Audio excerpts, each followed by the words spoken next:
Jerry Seinfeld, very famous comedian in the US, he was on tour, doing a comedy tour, and there was a young comic named Brad Isaac who was opening for Seinfeld on stage that night. And he caught Seinfeld backstage before the show, and he said, "Mr. Seinfeld, I'm an aspiring comic, I'm a young comic. What tips do you have for a young comic on how to succeed?" And Seinfeld thought for a minute, and he said, "Well, the secret to being a better comic is to write better jokes. And the secret to writing better jokes is to write every day. So here's what you should do. Get a wall calendar where you can see every day of the month and the year mapped out on one page. Then, each day that you stick to your behavior of writing for 10 minutes or 15 minutes, writing jokes, I want you to put an X on that day. At the beginning, you'll do it every now and then, but eventually, at some point, you're going to get a string going 5, 6, 7, 8, 9 days in a row. You'll have a chain. And at that point, your only goal becomes don't break the chain. It doesn't matter how good or how bad the behavior is. It doesn't matter whether the writing makes it into the performance that you do. It doesn't matter how you feel about the jokes. All that matters is that you stick to the behavior. The basic idea here that I want to share with you is this idea of designing for laziness. So B.J. Fogg, the professor from Stanford University, he likes popcorn. He enjoys eating popcorn. He just didn't want to eat that much of it.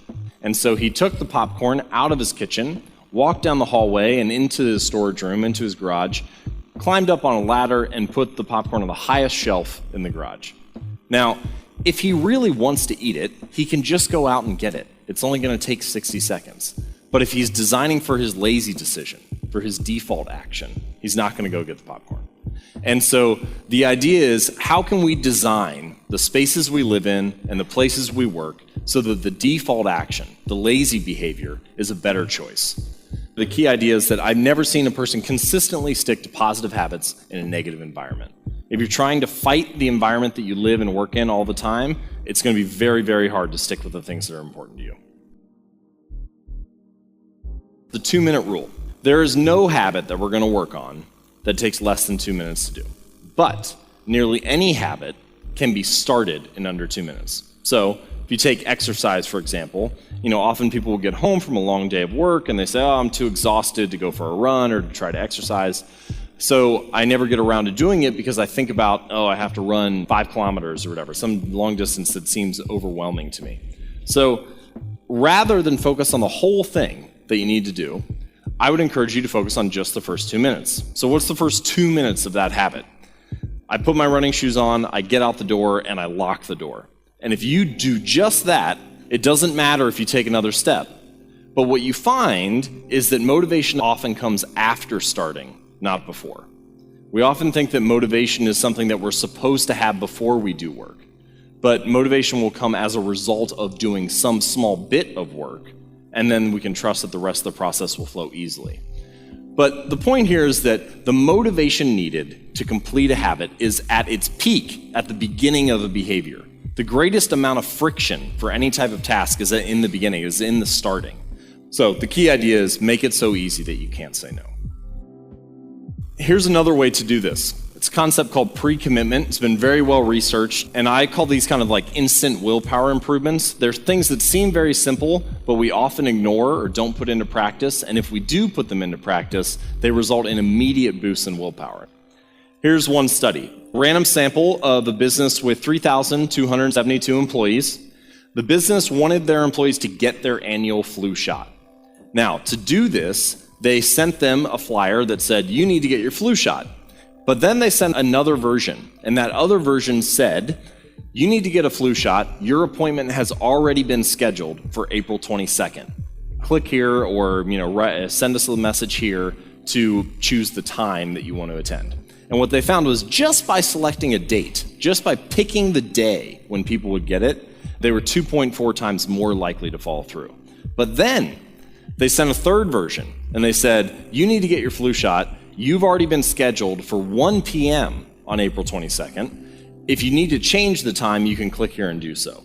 And the people who had the exact time and date scheduled for them were 4 times more likely to follow through, simply because they were pre-committed. And we often think, we should give people more options. We should let them choose whatever they want to do.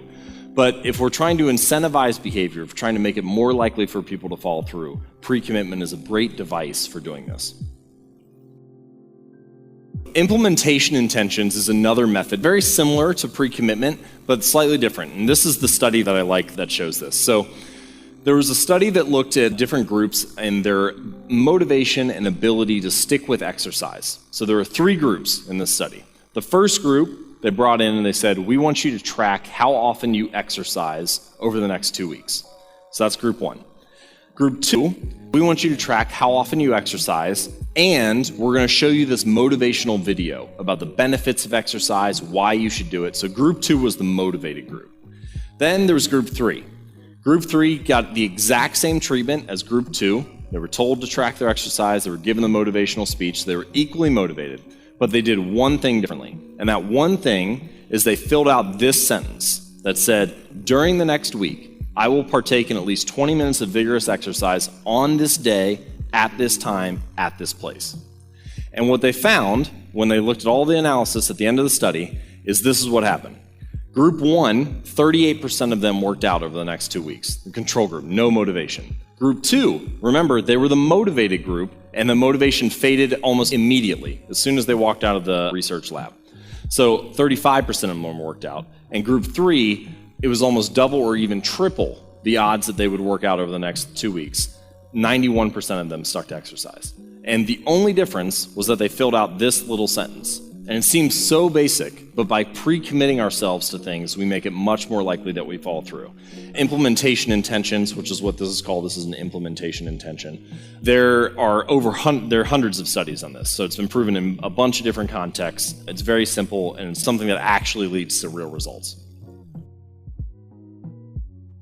Now, you may be saying, all right, that's great. I should just pick times and places for everything that I want to work on. But in fact, we can get really overloaded by the amount of things that we want to improve. There are all sorts of things that you may want to improve upon. So how do you decide where to start? Again, I'm big on simplicity. I'm big on eliminating most of the choices so that you can focus just on the very best uses of your time.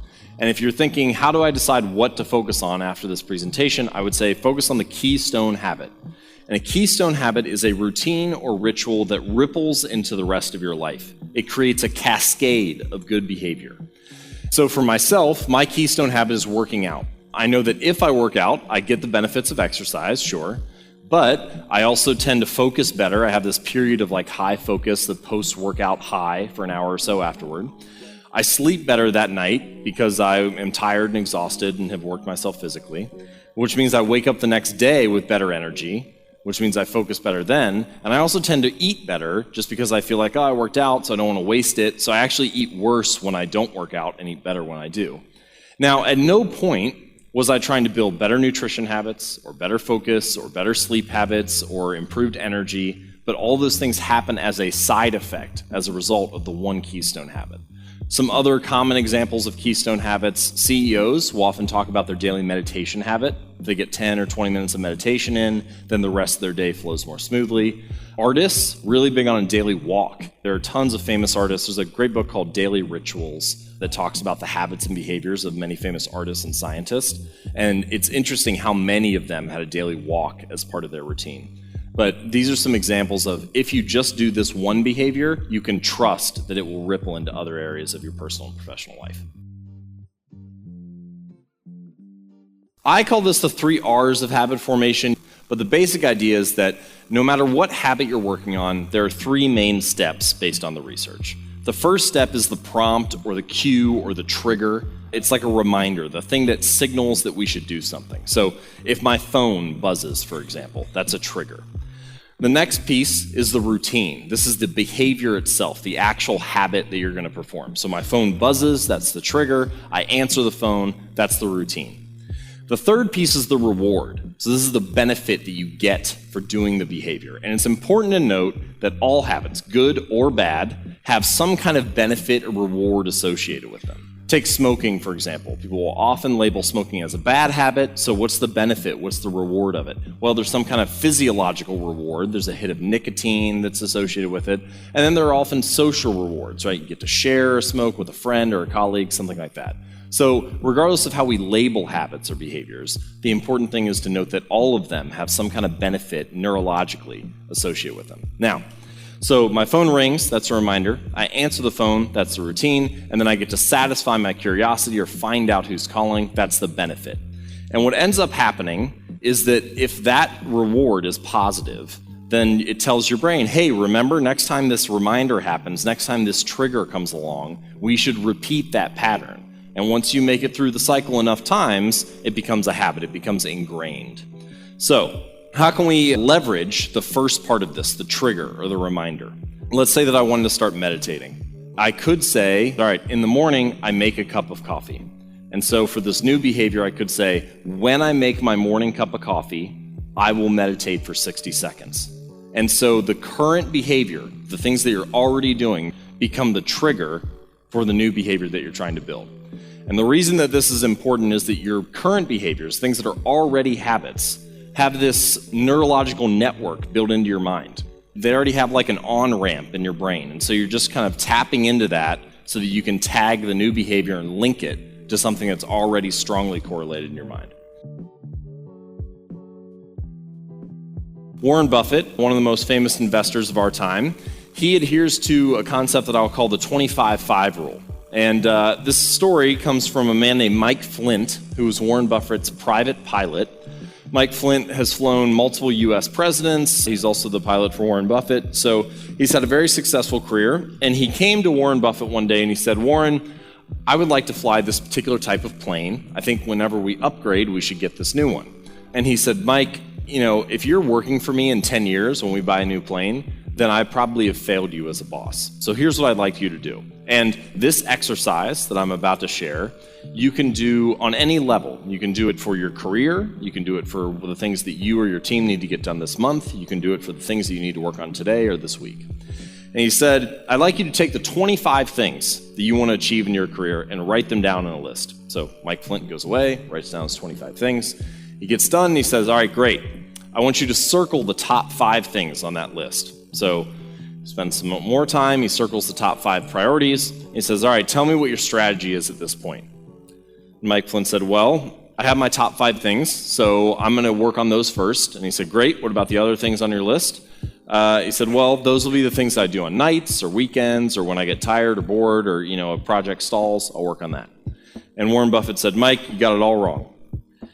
The things that you have circled are your priorities. The other items on your list, numbers 6 through 25, this is your never do under any circumstance list.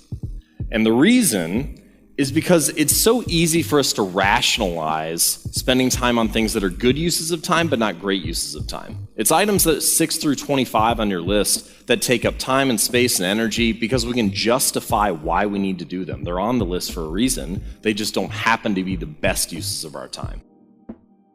This video is sponsored by Blinkist. Reading books is great, but I've talked about this many times before. Many books are written very inefficiently and should be much shorter than they are. Not only that, sometimes you just don't have the time to read a whole book, or you might want to just go back and review the main ideas without reading the whole thing again. This is why I use and recommend Blinkist.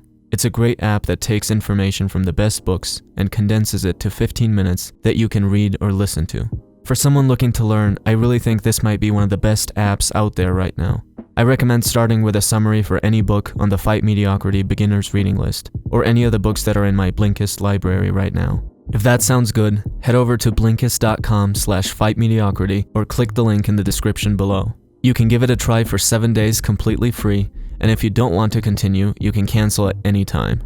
As a Fight Mediocrity viewer, you'll also get 25% off if you decide you want the full membership. Thanks for watching.